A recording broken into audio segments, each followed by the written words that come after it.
this school had a website, you could have found it in a Google search. Like, shouldn't Claude have spotted that? Shouldn't AI or whatever technology they used have spotted that? And does it speak to a scarier issue about using technology as a shortcut in war?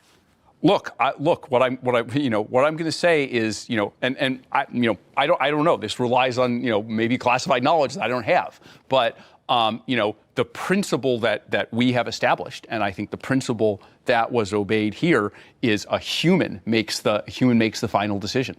I don't know what role Claude or any other AI had, but if this isn't an illustration why that principle is so important, I don't know what is. Is AI warfare more likely to stop World War III, a war between the U.S. and China, or is it more likely to make it happen? I would say on balance, it is more likely to stop it.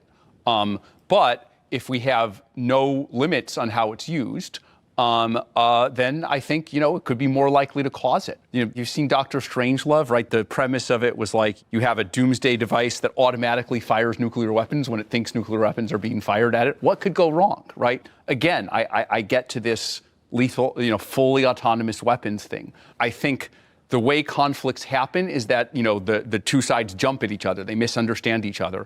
And when we don't have proper oversight of this technology, I think those kinds of accidents are more likely to happen. Now, I think if AI is used in an appropriate way in not even warfare, but think of just intelligence collection, let's say we're able to, predict an invasion of Taiwan or a new movement in Ukraine, our adversaries will think twice about conducting some kind of invasion or military operation if we know everything that they're doing. And so I think superior intelligence really can deter conflict here. Superior ability to respond can deter conflict. I continue to be a believer in these things.